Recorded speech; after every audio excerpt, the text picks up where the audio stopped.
that is sung as the celebrant and the deacon go around to the four sides of the altar and they solemnly incense the altar.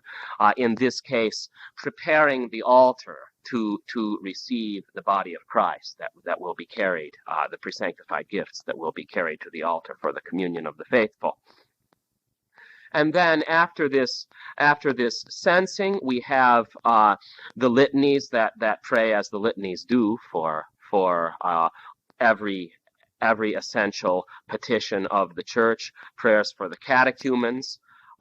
Then halfway through Lent, there's introduced another prayer, especially for those who are going to be received into the communion of the church at Pascha. It's called the prayer for those preparing for holy illumination. And then we have two prayers for the faithful that come right before the entrance with the pre-sanctified gifts, and they very beautifully sum up the whole orientation atmosphere of this service. The first one says this: O God, great and praiseworthy, who by the life-giving death of your Christ have taken us from corruption to incorruption, free all our senses from deadly passions, and set over them as a good guide your understanding within us. Let our eyes abstain from every evil sight. Let our hearing be inaccessible to idle words. Let our tongues be purged of unseemly speech. Cleanse our lips which praise you, O Lord. Make our hands refrain from base deeds, that they may work only what is well-pleasing to you. Strengthen our bodies and minds by your grace. It's I always think when I say that prayer, those words of St. Paul in the epistle, may the Lord sanctify you wholly, that your whole spirit, soul, and body may become his temple. The prayer for the cleansing of the entire being. And then the second one: Holy Master, exceedingly good and rich in mercy, be gracious to us sinners, and make us worthy of the reception of your only begotten Son and our God, the King of glory. For behold, his immaculate body and life-giving blood at this present moment are about to be placed on this mystical table, invisibly escorted by a multitude of the heavenly host. Grant us communion in them without condemnation, so that with the eyes of our understanding enlightened by them, we may become children of the light and of the day.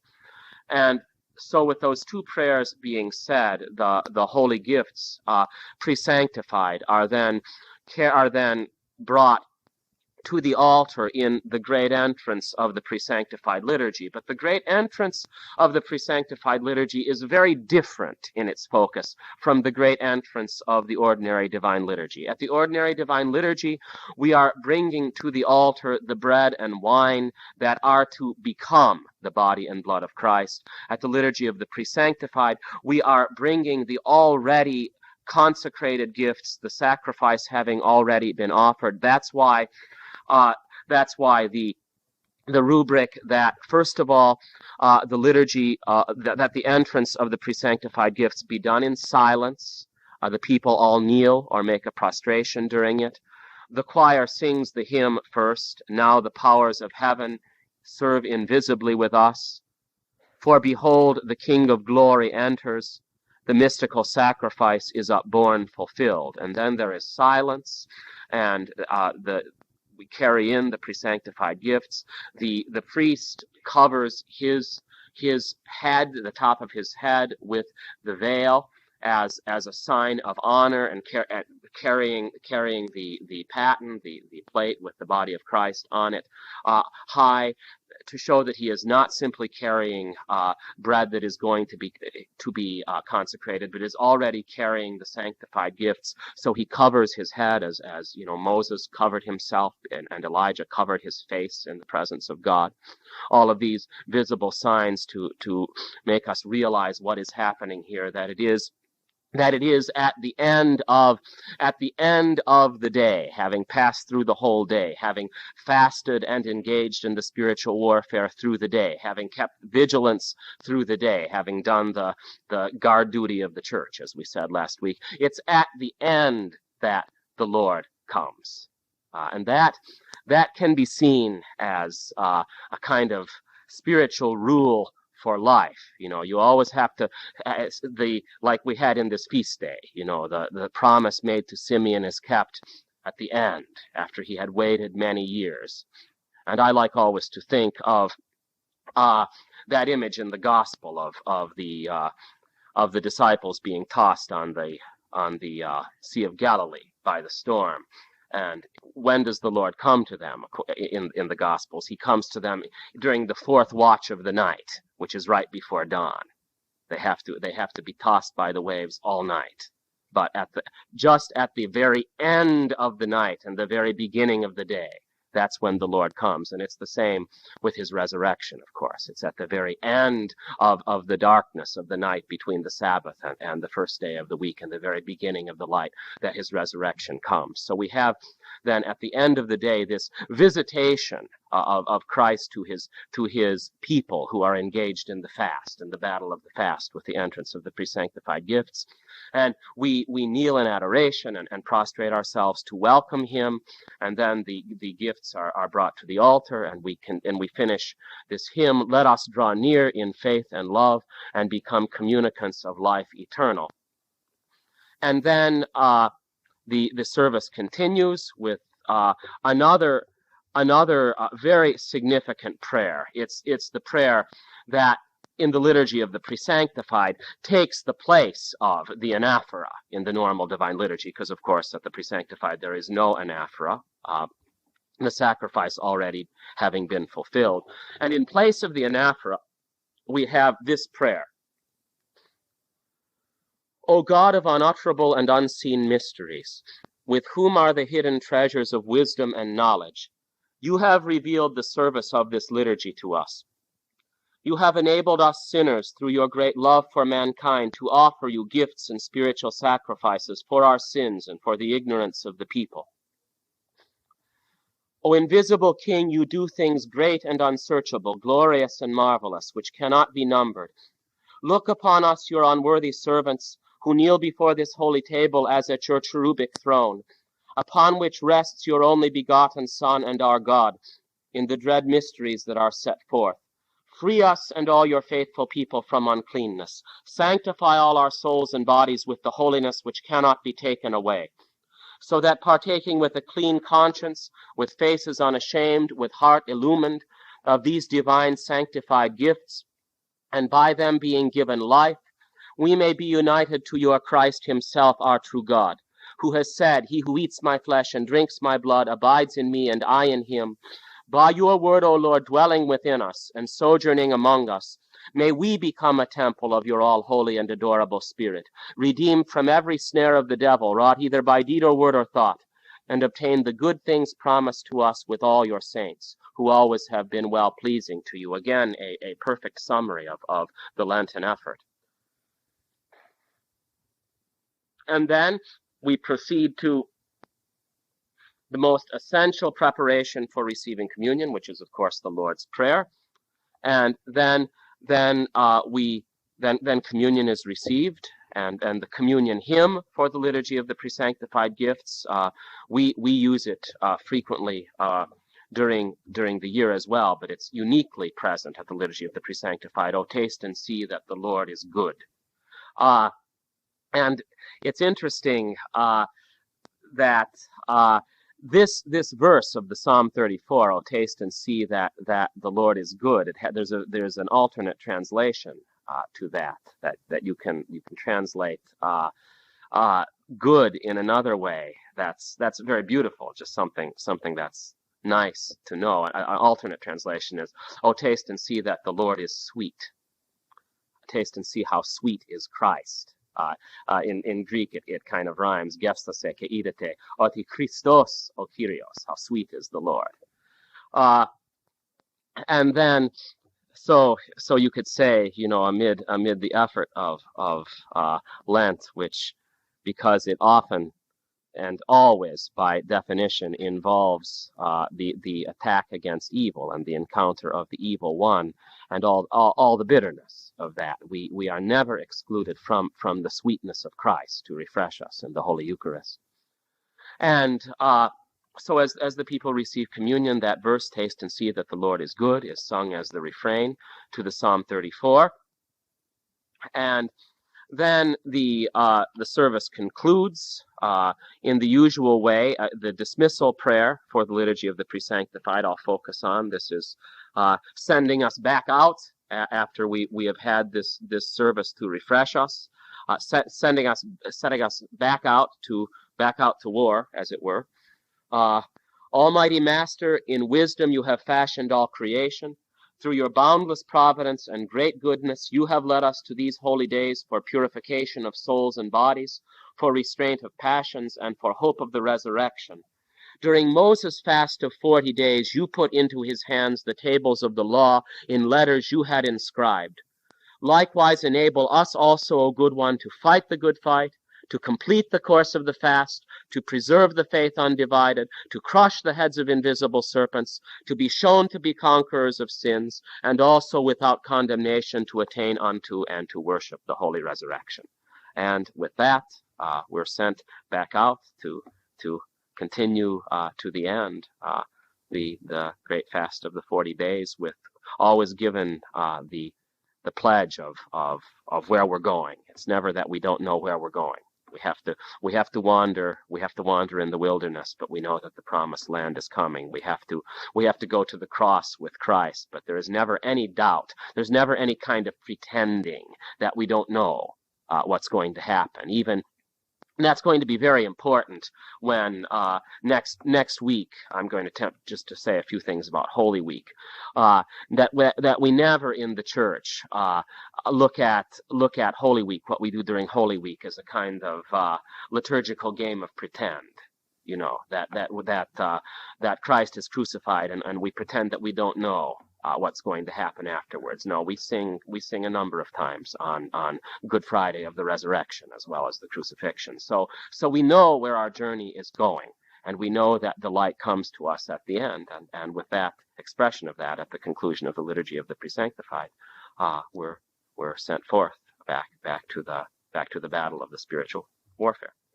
So I think that'll do for this evening, and we can have some questions now. Father Luke.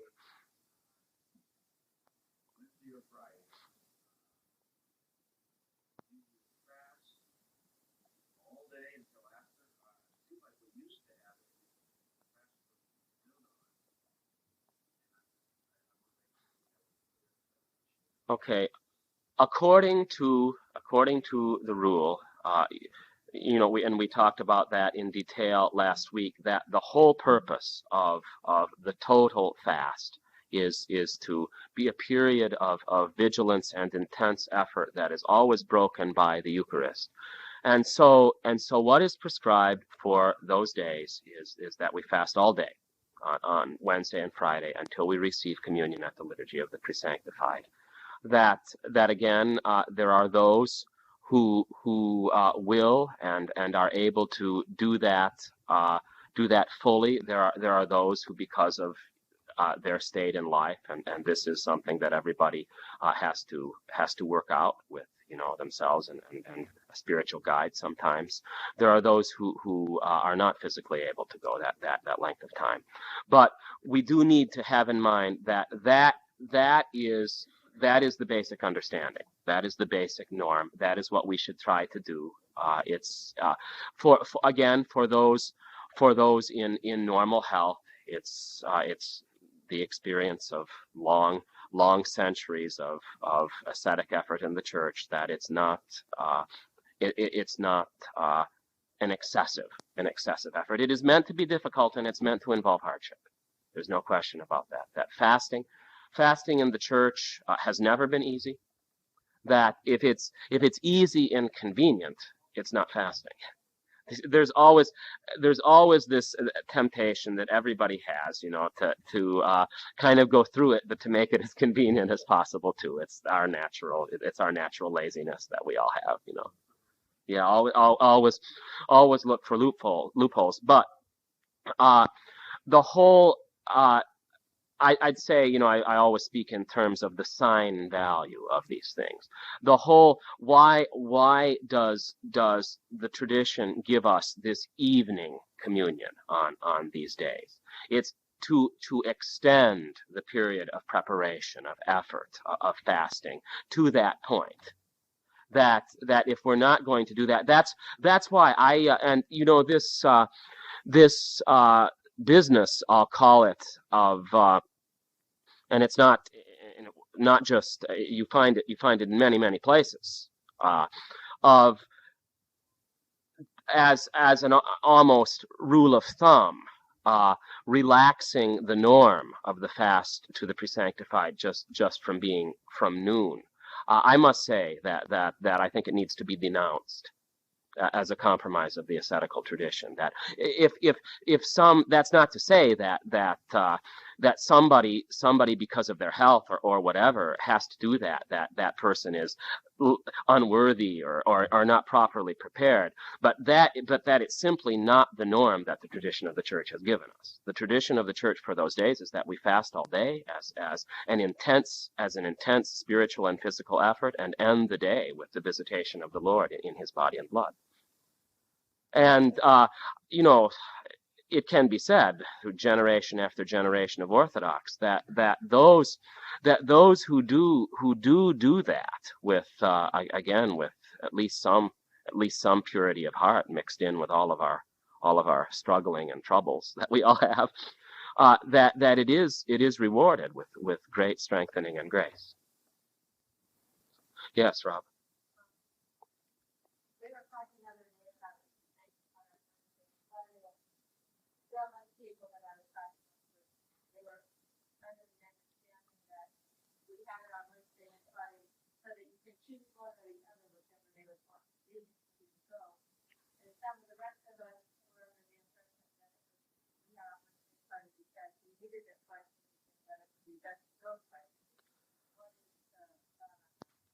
I would put it this way.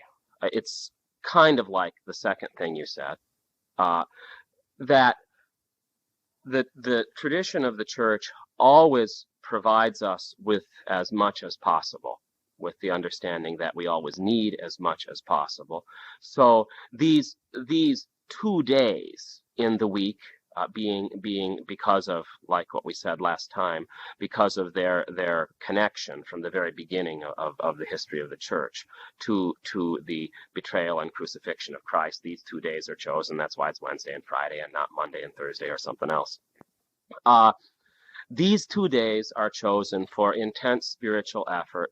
So I would say this, and because we will have the two each week,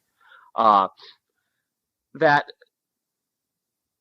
folks should strive to come to both.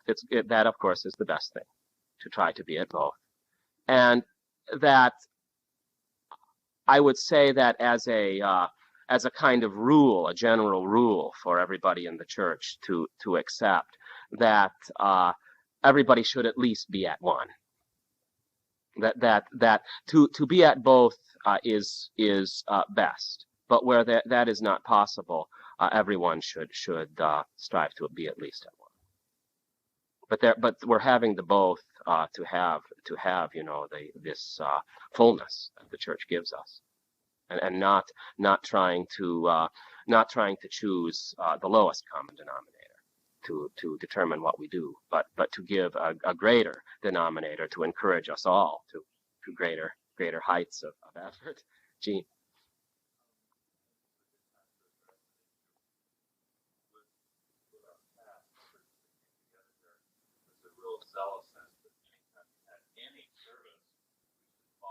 Especially Eucharistic one. Yeah. Yes, but before we even got to that place, anytime we met, we will all be at every single thing. And now, of course, with this, all the hours. Oh yeah. And striving to have all the services we should have, all the speakers. There are many of us who struggle. We can't be in every service. Right. And so we deal with a certain amount of guilt. Yeah. That's so how here's the fear too. The opposite outside of that, the guilt is the fear that if we don't go to everything, then we're going to slip into nominalism. And we've all been warned about that. We all have a fear in our own how do we, there's a tension there. Right. Okay. This is what I would say. It's similar. It's similar to what I said when I first came to be the priest in Seattle, where the people there are coming from the same experience that of having this high level of zeal and commitment that when the church comes together, everybody has to be there. In fact, if somebody wasn't there for one given thing, they would call to see where they were and all of that. And one of the first things that we talked about was that. And I said, that the services, because this life of the church, this traditional life of the church that we've been given, is there for the ongoing and continual sanctification of time, are going to proliferate, and you're not going to be able to be present at all of them. Everybody needs to accept that. You're as grassroots, you're not going to be able to be present at all the services, and you must not therefore be guilty, have this guilt of not being. That's kind of what I was referring to the other night at the teaching, that I didn't think God was taking attendance at them.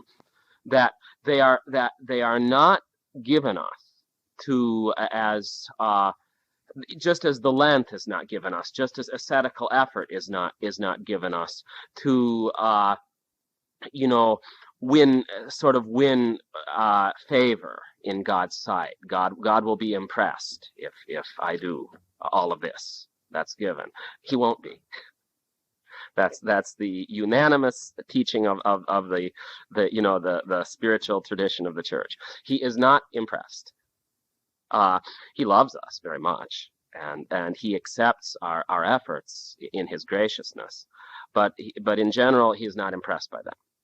And so we don't do these things to impress him. We don't do these things because he needs them. We do these things because we need it, and therefore, the traditional understanding in the church has always been and I don't mean where nominalism has prevailed, because nominalism has prevailed in a lot of places in a lot of times, but the traditional understanding is that people try to do the best they can. And in addition to that, there are certain things that it is assumed that everyone is present for. But there are many other things that are not there, because they assume that the whole church is going to be present for them.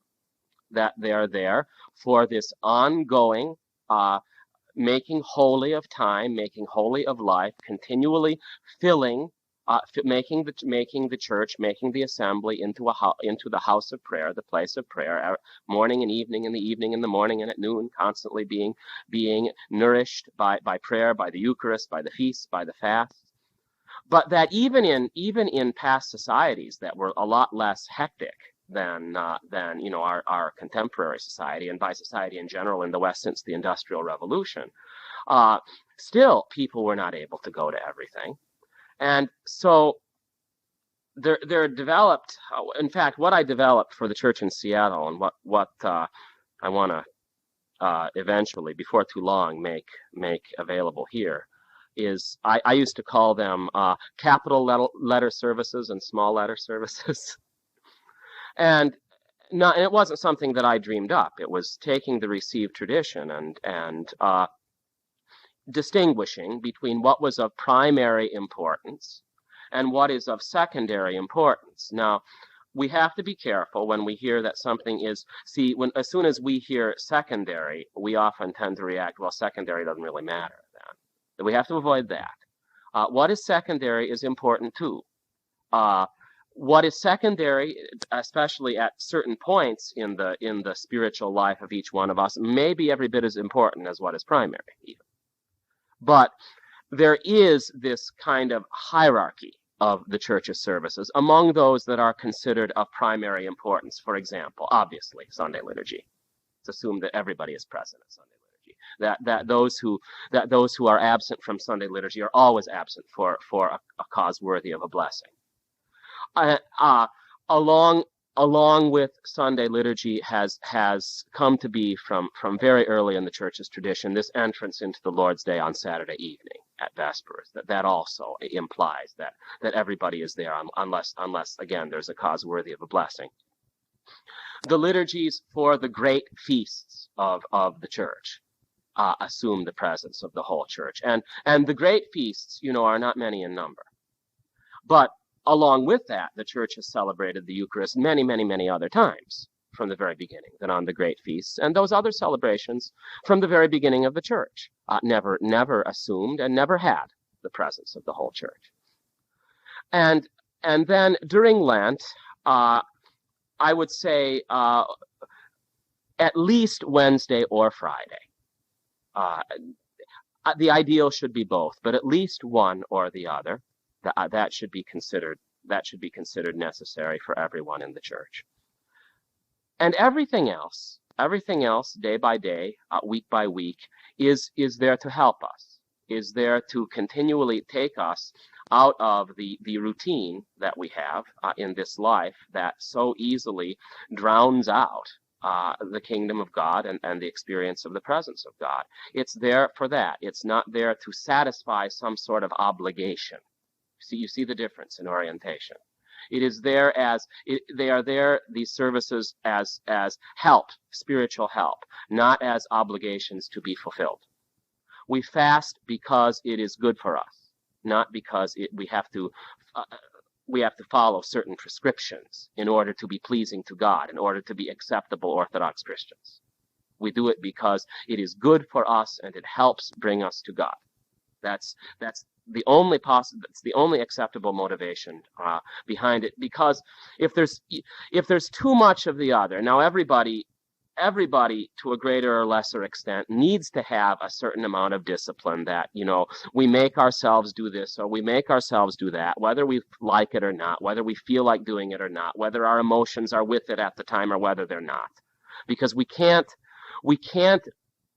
organize our spiritual disciplines, our rule of prayer, our rule of fasting on whimsy. Whimsy never does, whimsy is what Jeremiah is talking about when he says the heart, and there he means, the feelings, the impulses of mankind is deceitful above all things, because one morning it thinks this, in the evening it thinks that, in the next morning it feels this, and in the next evening it feels that. And you cannot, the spiritual teachers are unanimous about it, you just cannot build what you're doing on how you feel, that you have to have a more objective standard than that. But with that always has to be the understanding that we're doing all of this out of love. We're doing this for the love of God. We're not doing this to earn points with Him. We're not doing this to earn points with each other. We're not doing this to impress each other with the energy of our piety. Because if that's what happens, and if people continually languish away in guilt because they didn't go to this or they didn't go to that, the only thing that happens, people start to hate the services. And that's not what they're for. So I would say, I'm hesitant. This is not a traditional thing to say, but I'm going to say it anyway. There is a certain, and that's why, on the one hand, we have to be careful of nominalism. We have to be careful of going through motions. We have to be careful of having this mentality of what is the bare minimum that I have to do. On the one hand, but on the other hand, we need to have a certain sort of laid backness about all this. It does not help to treat all of this in a sort of frenzy. That you read the writings of the fathers, especially of the Desert Fathers. They never encourage any. The novice always comes to them all worked up, and they always try to calm them down. that we're told always, even that we're never, one question we're never supposed to ask is, where am I in my spiritual life? How far along am I really? In the end, it doesn't matter. That if we are doing what we are doing for the love of God and with some purity of heart. I always say some purity of heart because it's only in the greatest of the saints that isn't mixed up with a lot of other things. And it seems to me that when you read the scriptures and you read the lives of the saints and everything else, that as long as there is some purity of heart, God in His mercy accepts our mixed motives. So that's just some reflections about all that. I don't know if that's helpful, but yeah. Yes.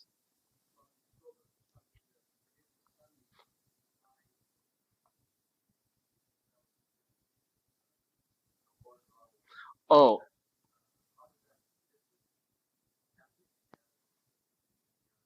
well, what I said was by the horizontal action of Forgiveness Sunday, that is precisely we and us. That we begin the Lent with something that involves everyone, involves the other. Does not Lent the you could say the pitch, like the pitch that's given for the song. The pitch of Lent is not the opening pitch is not I going off on my own to do whatever ascetical labor I'm going to do. Rather, the pitch of Lent is that I go to the others to find the forgiveness that God offers me. That the channels of the forgiveness that God offers me come through the others. They don't come. That's why you read in the life of St. Mary of Egypt, and maybe some of you know the life of St. Mary of Egypt. There's a beautiful description there of the life in the monastery in the 5th and 6th century. And there, they had a very hard Lent in the monasteries in Palestine, right? Because especially right around the wilderness where Jesus himself went for his 40-day fast. What a lot of the monks like to do there is the monasteries kind of disbanded during Lent, and everybody went off wandering in the desert, fasting and praying, and then came back for Holy Week and Pascha, so that in some of those monasteries there weren't even Sunday services. They all just left. But before they did it, they did exactly what Orthodox Christians have done every generation on Forgiveness Sunday, is that they asked the forgiveness and the prayers of each other before they went off. Because without that, any personal effort is bound to fail. Because that's okay.